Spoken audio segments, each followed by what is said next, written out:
Hey, this is Gilbert Adler from Tales from the Crypt and Valkyrie and Superman Returns, and you're watching Slasher Pepper. Hey guys, Slasher Pepper, and welcome to another interview. Today is with Gilbert Adler. How are you doing? I'm doing well. How are you doing? Doing wonderful. So happy to have you on the show. It's awesome. Thank you. Thanks for having me. You're so welcome. And my first question was, what are you up to nowadays? What am I up to nowadays? Well, the movie industry has changed quite substantially, in my opinion.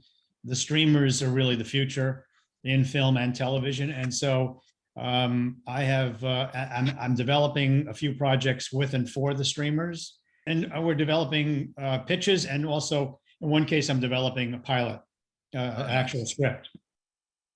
And to that degree, I have a relationship with a small publishing company that does a lot of sci-fi and crime, and with a look towards their library to see if there's anything I like it well enough to try to make into a TV or a series or a film. Awesome.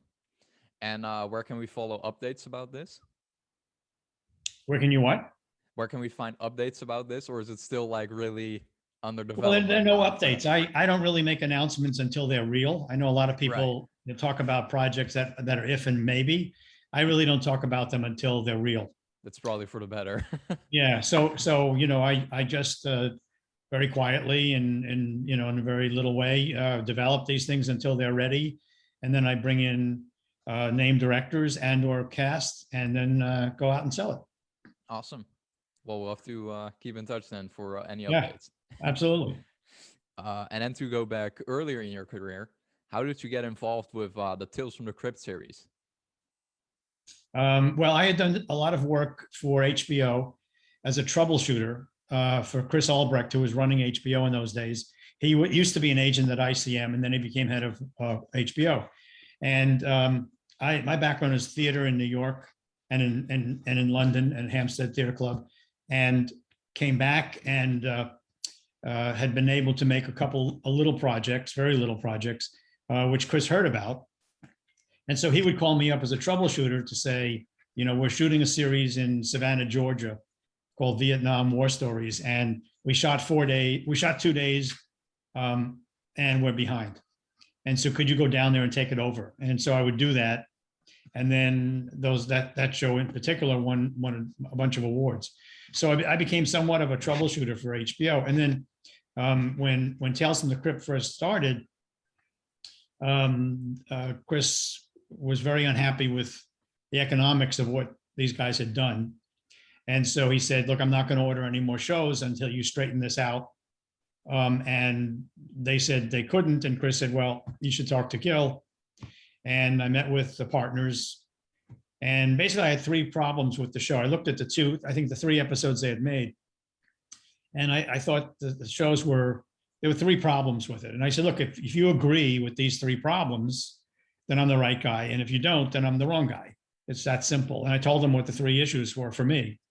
And they said, they agreed, but how was I going to fix it? And I told them. And so that's how I got involved with Tales from the Crypt. And in that first season, I had to make up the deficit that they had incurred the previous season, which I was able to do and not really affect the quality of the show. And then we went on to make 93 half-hour shows of that and 3 movies. Yeah. So it was a good gig for a long time, and I had a lot of fun doing it because I started producing it, and then I started writing them, and then I started directing them. Yeah. And so my career really blossomed and was rather challenging. And when I think about the days of Tales from the Crypt, I think about them with great love. That's awesome. Yeah. Yeah, and eventually you even directed Bordello of Blood. And Right. What was it like doing that film? Well, we had written Bordello as well. And originally we were going to do another script, which we liked. And I was in Louisiana, in New Orleans, scouting with a DP and a production designer. And then I got a call and said, Universal likes another script better than this script, so just come home. And I went, what? And they said, yeah, just come home. I said, what about all this money we've just spent? Don't worry about it. Just come home and we'll have a meeting. And so we flew back to LA, and they basically said, rewrite the script and make it. And you've got 3 weeks to rewrite it because you've got to be into pre-production within 5 weeks because the release date we've already announced, which is next summer. So I didn't really have a lot of time. So Alan Katz, my writing partner, and I wrote or rewrote Bordello of Blood. And then we actually made it in Vancouver. Awesome. Yeah. And well, you've worked on quite a few films. Some pretty impressive titles, I would say. But if it's like choosing your baby, but what movie that you worked on are you most proud of? I think Valkyrie. And the reason why it was a very difficult movie to make. You know, I used to tell people when they would say to me, what was it like making Valkyrie? And I would say, well, and I would try to explain what it was like. And, you know, it would just go on too long. And I would go, no, that's not a good answer. And so finally I came up with this, which, you know, I might sound a little bit like a stand-up comic, but I don't mean to be. And the answer I would give was, so 2 Jews and a Scientologist go to Berlin to make a movie about the guy who tried to kill Hitler. You see the problems I faced? And it was true. It was true. You know, I mean, we did have issues and problems and concerns, and we were lied to by the German government, and we had to go to the media and complain, and they wrote articles and things changed. But I mean, it was a very, very difficult experience. Awesome. But it was really worthwhile. I mean, I really felt the movie was really a special movie, telling a very special story. Yeah, it's funny. I have an internship at like a small filming business. And there was one project that we worked on where we had to make like 5 short videos, like 5-minute videos about different schools. Yeah. And then we also had to do a live stream about these schools. And we all had to do this in a very short period of time. And it was really hard and stressful at the time. But somehow when I look back at that internship, it's like, that's immediately what I think of and I'm like most proud of, you know? Yeah. Like usually it's the things that are hardest and most stressful. Eventually that's what you end up remembering, I feel. Yeah, I mean, Tales from the Crypt was like that. I mean, the TV series, we would shoot them in 5 days. We always had 5 shows working because we had 2 in prep or 2 being written, 1 being shot, 1 and 1 in post. Damn. And it was like, you know, and we would shoot them in 5 days. So, you know, it was like almost like an assembly line. So it was very challenging, and the world changed totally. Nothing repeated itself. It was anthological. So nothing, the sets changed, the actors changed, the directors changed, everything changed. So it was very, very challenging. But, you know, at the time, I remember being very frustrated and very upset a lot of the time and having to figure out these things. But in retrospect, I remember it very fondly. Exactly. Yeah, that's awesome. And then here are some sort of random philosophical questions. If you could change one thing about yourself, what would it be? Well, I kind of think I would like to, you know, look like Cary Grant or or I don't know. You know, I've been very blessed because I started out in New York theater and went into very little television and very small budgeted movies and wound up, you know, making very, very big budgeted movies and tentpole pictures for studios. And now I sort of do what I want to do and I'm driven by passion of what material attracts me. And I find that to be, I'm very grateful for that and feel that that's something I'm really proud of and glad I can do. So what would I change? I don't know if I would change anything. I mean, the pathway is what the pathway was. Would I change the pathway? I don't think so, because who knows what the other pathway. Yeah. You know, maybe if I changed, I said, oh, I want to do this instead of that, you know, things would be very different. Yeah. But I'm pretty content with what I've done and how it's come out. And, you know, it's afforded me to live a very, the kind of life that I want to live. Perfect. Yeah. Yeah. For me, I would change being less forgetful But who knows what kind of pathway I will lead because of being forgetful. Well, you Hopefully know, something positive. in producing, you really can't be forgetful Right. because being forgetful could cost you time and money, Yes. and you can't afford either one. Yeah. So that's one of the things I wasn't able to, to even entertain. I couldn't be forgetful. I had to remember, all of these things that were happening around me, whether I'm making a movie or a TV series, and just, keep things moving. Yeah. I mean, that's why I have a planner now. I try to limit the forgetfulness, and usually it's like keys or something. It's like the smallest things I Right. forget. The things I love doing, like interviews, I don't forget that stuff. Cool. And do you believe in life after death? Oh, now we're really getting philosophical. Yeah. Do I believe in? I kind of believe that there's something after. Is it life after death? I don't know if I would call it life after death, but it just feels to me that there's something maybe bigger, bigger than us, greater than us, that something else goes on. It's probably in a very different form than we're aware of, but I would like to believe that there is something to go to. Right. Awesome. I hope And it's not a big sound stage in the sky. I hope it's something beautiful. Yeah. Yeah. What's your biggest pet peeve? Truth. And I can't stand when people say no to me. So Right. one of the things I tell my crews when we first start a show is I said, look, don't ever come in and say, we can't do this. We don't have enough money. We don't have enough time. I can't. Come in and tell me why we can't. Tell me Right. what the problem is, and I can help solve it.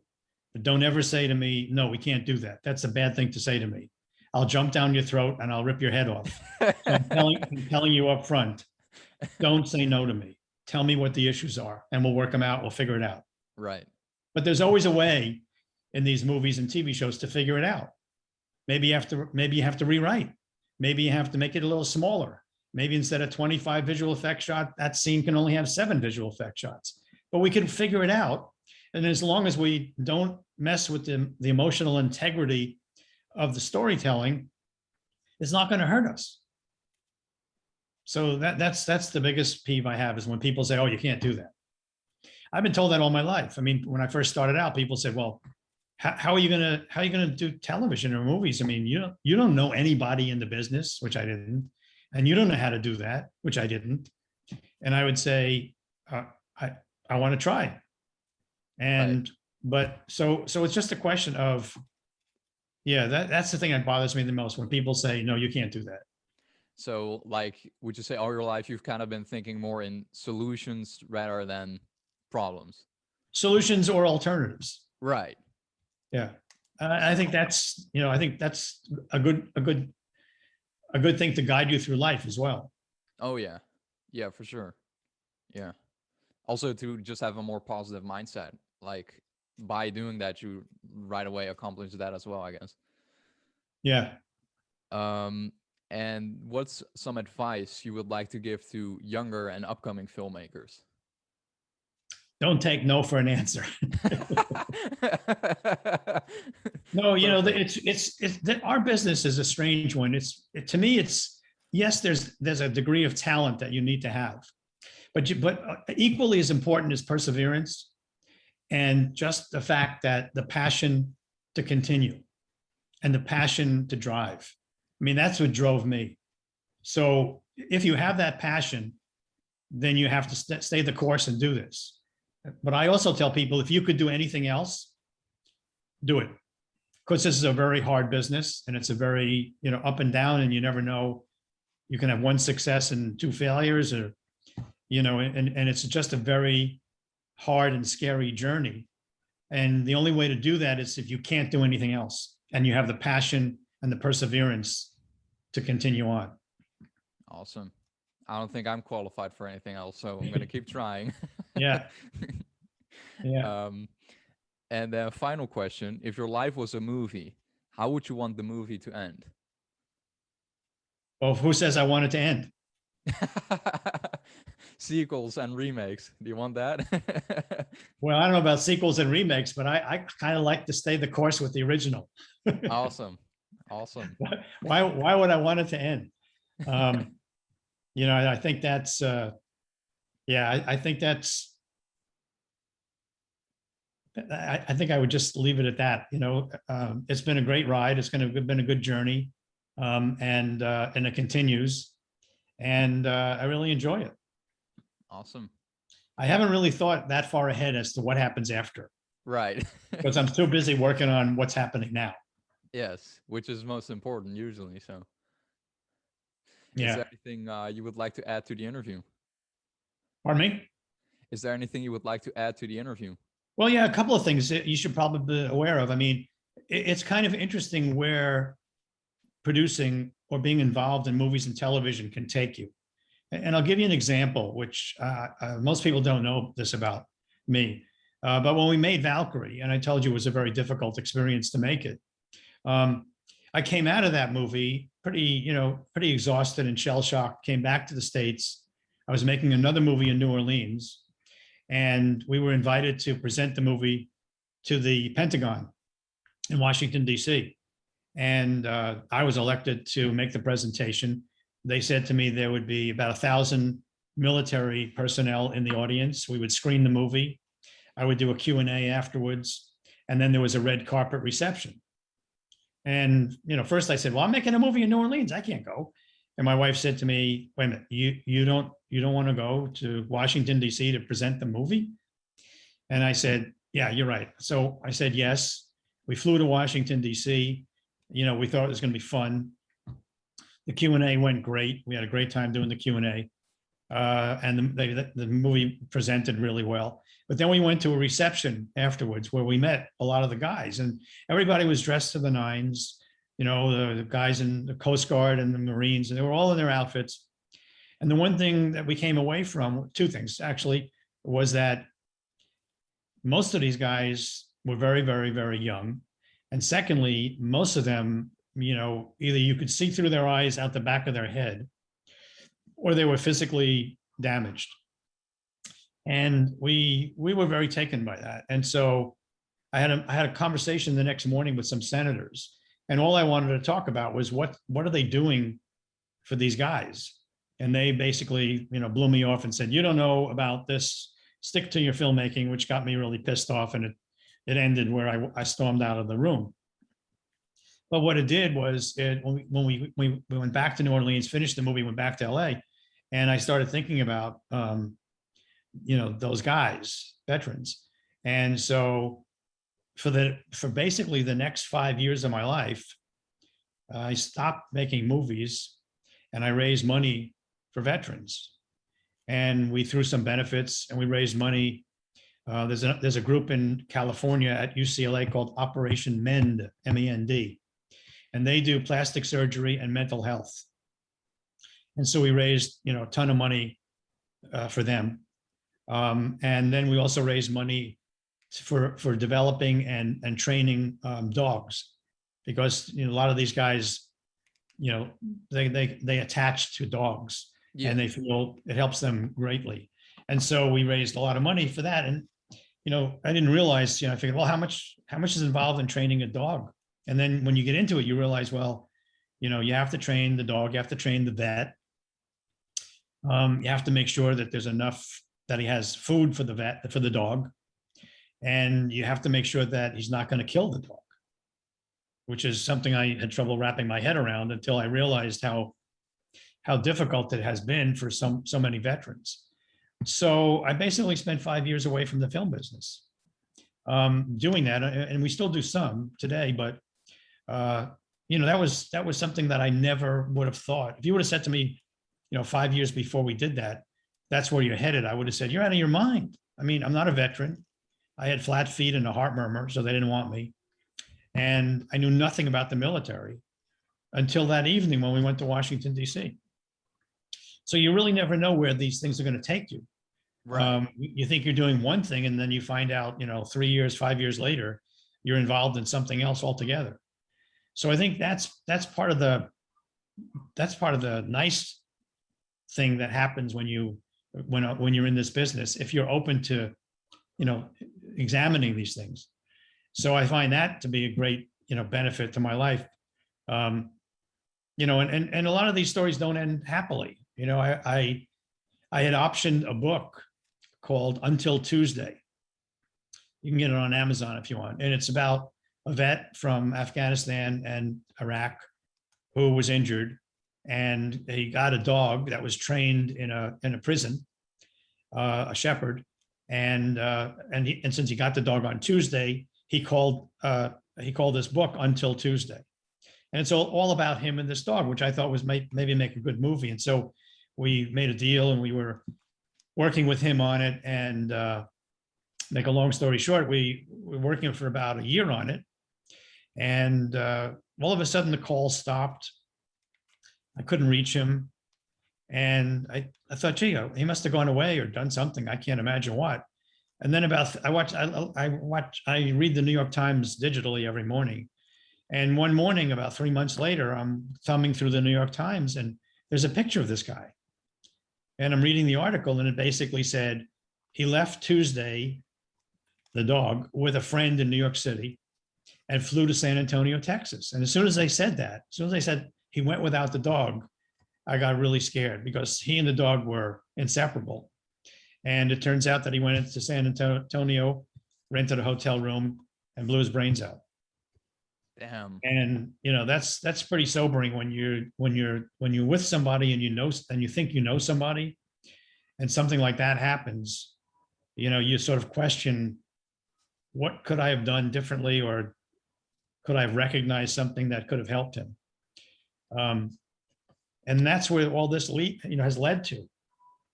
So, this business is about making movies and television, but it also can lead you to places and to thinking that you've never done or had before. And that's really, really what it's back. And then I've since come back to, as I said at the beginning, developing and securing IPs and wanting to do some more television and film, but in a very specific way. Like, what kind of specific way would you say? Well, they're only things that I'm passionate about. Right. They're only things.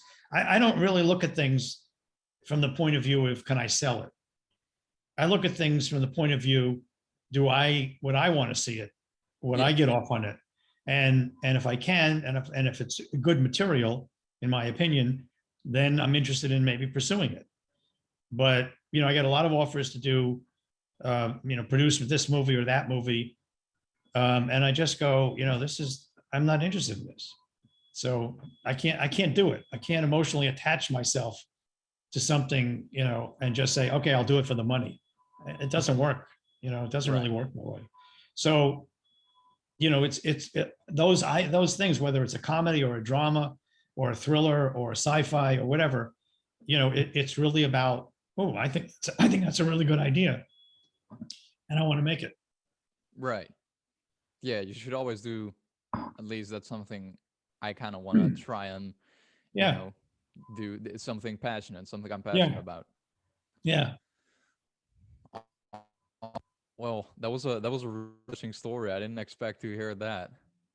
Yeah, I mean, most people don't see that or realize that, nor did I. I mean, I never would have thought that would happen to me, or that I would get involved with those kinds of things. But it leads to that, Right. And I think you need to be open to that, to examine and see if you want to, you want to go down that road or not. I suppose I could have equally looked at those guys that evening and walked away, but I just couldn't. So right. You never know where this stuff is going to lead you to. Yeah. I feel like for me, Raul, it's sort of a pathway, and I don't know if there are any sidetracks I might stumble. And I also, Well, there are definitely sidetracks. You just got to be open to them, and then you have to decide if it's worthwhile to examine that or just not. And sometimes you do, and sometimes you don't. Well, I can't wait to find out what the side pass will be for me. Yeah, well, just be open to those things, and Will Do it, yeah, and you'll make those decisions from your heart. I mean, you really will make them from how you feel and how it emotionally affects you. Oh yeah, most definitely. Awesome. I guess that this perfectly wraps up the interview. So thank you all so much for watching, and we'll see you guys next time. See ya.